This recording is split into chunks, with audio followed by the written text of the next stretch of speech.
Kali ini kita akan membahas agenda 3, di mana agenda 3 membahas tentang manajemen ASN, Whole of Government, dan pelayanan publik. Yang pertama, manajemen ASN.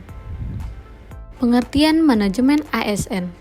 Manajemen ASN adalah pengelolaan ASN untuk menghasilkan pegawai ASN yang profesional, memiliki nilai dasar, etika profesi, bebas dari intervensi politik, bersih dari praktik korupsi, kolusi, dan nepotisme. Berdasarkan jenisnya, pegawai ASN terdiri atas: yang pertama, pegawai negeri sipil atau PNS. PNS merupakan warga negara Indonesia yang memenuhi syarat tertentu, diangkat sebagai pegawai ASN secara tepat oleh pejabat pembina kepegawaian untuk menduduki jabatan pemerintahan, memiliki nomor induk pegawai secara nasional. Yang kedua, pegawai pemerintah dengan perjanjian kerja atau P3K. P3K adalah warga negara Indonesia yang memenuhi syarat tertentu yang diangkat oleh pejabat pembina kepegawaian berdasarkan perjanjian kerja sesuai dengan kebutuhan instansi pemerintah untuk jangka waktu tertentu dalam rangka melaksanakan tugas pemerintahan. Peran ASN. ASN berperan sebagai pelaksana kebijakan publik, perekat dan pemersatu bangsa, serta pelayan publik. ASN bertugas untuk melaksanakan kebijakan yang dibuat oleh pejabat pembina kepegawaian sesuai dengan ketentuan peraturan perundang-undangan, memberikan pelayanan publik yang profesional dan berkualitas, dan mempererat persatuan dan kesatuan negara kesatuan Republik Indonesia. Hak dan kewajiban ASN. Hak PNS dan P3K yang diatur dalam Undang-Undang ASN sebagai berikut. PNS berhak memperoleh gaji, tunjangan dan fasilitas, cuti, jaminan pensiun dan jaminan hari tua, perlindungan, dan pengembangan kompetensi. P3K berhak memperoleh gaji dan tunjangan, cuti, perlindungan, dan pengembangan kompetensi. Kewajiban pegawai ASN. Kewajiban pegawai ASN adalah setia dan taat pada Pancasila, Undang-Undang Dasar 1945, NKRI, dan pemerintah yang sah, menjaga persatuan dan kesatuan bangsa, melaksanakan kebijakan yang dirumuskan pejabat pemerintah yang berwenang, menaati ketentuan peraturan perundang-undangan, melaksanakan tugas kedinasan dengan penuh pengabdian, kejujuran, kesadaran, dan tanggung jawab, menunjukkan integritas dan keteladanan dalam sikap, perilaku, ucapan, dan tindakan kepada setiap orang, baik di dalam maupun di luar kedinasan, menyimpan rahasia jabatan dan hanya dapat mengemukakan rahasia jabatan sesuai dengan ketentuan peraturan perundang-undangan dan bersedia ditempatkan di seluruh wilayah negara kesatuan Republik Indonesia. Kode etik ASN. Fungsi kode etik ASN yang pertama, sebagai pedoman panduan birokrasi publik atau aparatur sipil negara dalam menjalankan tugas dan kewenangan agar tindakannya dinilai baik. Yang kedua, sebagai standar penilaian sifat, perilaku, dan tindakan birokrasi publik atau aparatur sipil negara dalam menjalankan tugas dan kewenangannya. Dan yang ketiga, etika birokrasi penting sebagai panduan norma bagi aparat birokrasi dalam menjalankan tugas pelayanan pada masyarakat dan menempatkan kepentingan publik di atas kepentingan pribadi, kelompok, dan organisasinya. Konsep merit dalam pengelolaan ASN. Sistem merit adalah kebijakan dan manajemen ASN yang berdasarkan pada kualifikasi, kompetensi, dan kinerja secara adil dan wajar dengan tanpa membedakan latar belakang politik, ras, warna kulit, agama, asal-usul, jenis kelamin, status pernikahan, umur, atau kondisi kecatatan. Dalam sistem merit, penggajian, promosi, mutasi, pengembangan kompetensi, dan lain-lain, keputusan juga didasarkan sepenuhnya pada penilaian kinerja, uji kompetensi, dan juga pertimbangan kualifikasi dan tidak berdasarkan pada kedekatan dan rasa kasihan. 2. Wall of Government.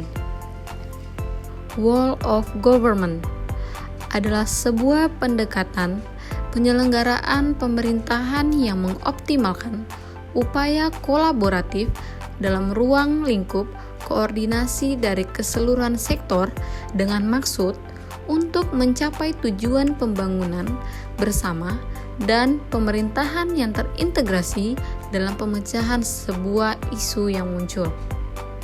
Mengapa Wall of Government? Terdapat beberapa alasan yang menyebabkan mengapa Wall of Government menjadi penting dan tumbuh sebagai pendekatan yang mendapatkan perhatian dari pemerintah.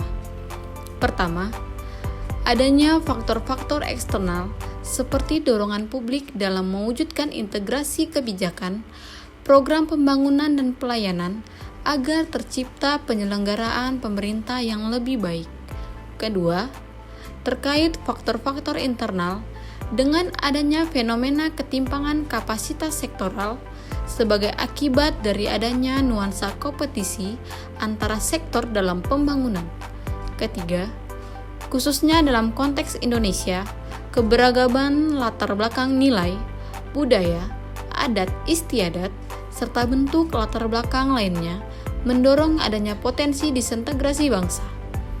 Pemerintah sebagai institusi formal berkewajiban untuk mendorong tumbuhnya nilai-nilai perekat kebangsaan yang akan menjamin bersatunya elemen-elemen kebangsaan ini dalam satu frame NKRI. Ketiga, pelayanan publik. Pelayanan publik dapat disimpulkan sebagai pemberian layanan atau melayani keperluan orang atau masyarakat dan atau organisasi lain yang mempunyai kepentingan pada organisasi itu sesuai dengan aturan pokok dan tata cara yang ditentukan dan ditujukan untuk memberikan kepuasan kepada penerima pelayanan. Undang-Undang Nomor 25 Tahun 2009 tentang Pelayanan Publik mengamanatkan pelayanan publik adalah kegiatan atau rangkaian kegiatan dalam rangka pemenuhan kebutuhan pelayanan sesuai dengan peraturan perundang-undangan bagi setiap warga negara dan penduduk atas barang, jasa, dan atau pelayanan administratif yang disediakan oleh penyelenggara pelayanan publik. Inti muatan Undang-Undang Nomor 25 Tahun 2009 tentang pelayanan publik. Pertama, mengatur hak, kewajiban, dan larangan. Hak dan kewajiban masyarakat dalam pelayanan, kewajiban dan larangan bagi penyelenggara pelayanan. Kedua, partisipasi dan pemberdayaan masyarakat. Masyarakat diikutsertakan dalam penyusunan kebijakan, penyusunan standar pelayanan, sampai dengan pengawasan dan pemberian penghargaan. Masyarakat berhak menyampaikan pengaduan dan wajib untuk ditangani oleh penyelenggara. Ketiga, kewajiban pokok penyelenggara atau pemerintah menyelenggarakan pelayanan prima dengan penyusunan standar pelayanan dan pengelolaan pengaduan. Terdapat sanksi administratif, ganti rugi pelayanan publik, dan sanksi pidana. Prinsip pelayanan publik yang baik untuk mewujudkan pelayanan prima adalah 1. Partisipasi. Dalam penyelenggaraan pelayanan publik yang dibutuhkan masyarakat, pemerintah perlu melibatkan masyarakat dalam merencanakan, melaksanakan, dan mengevaluasi hasilnya. 2. Transparan. Dalam penyelenggaraan pelayanan publik, pemerintah sebagai penyelenggara pelayanan publik harus menyediakan akses bagi warga negara untuk mengetahui segala hal yang terkait dengan pelayanan publik. 3. Responsif. Dalam penyelenggaraan pelayanan publik, pemerintah wajib mendengar dan memenuhi kebutuhan tuntutan warga negaranya. Keempat, tidak diskriminatif. Pelayanan publik yang diselenggarakan oleh pemerintah tidak boleh dibedakan antara satu warga negara dengan warga negara yang lain atas dasar perbedaan identitas warga negara. 5. Mudah dan murah. Penyelenggaraan pelayanan publik di mana masyarakat harus memenuhi berbagai persyaratan dan membayar fee untuk memperoleh layanan yang mereka butuhkan harus diterapkan dalam prinsip mudah. Artinya, persyaratan yang dibutuhkan tersebut harus masuk akal dan mudah untuk dipenuhi. Murah dalam arti biaya yang dibutuhkan oleh masyarakat untuk mendapatkan layanan tersebut terjangkau oleh seluruh warga negara. Efektif dan efisien. Penyelenggara pelayanan publik harus mampu mewujudkan tujuan-tujuan strategis negara dalam jangka panjang, dan cara mewujudkan tujuan tersebut dilakukan dengan prosedur yang sederhana, tenaga kerja yang sedikit, dan biaya yang murah. Aksesibel. Pelayanan publik yang diselenggarakan oleh pemerintah harus dapat dijangkau oleh warga negara yang membutuhkan dalam arti fisik, dekat, terjangkau dengan kendaraan publik, mudah dilihat, serta mudah ditemukan. Akuntabel.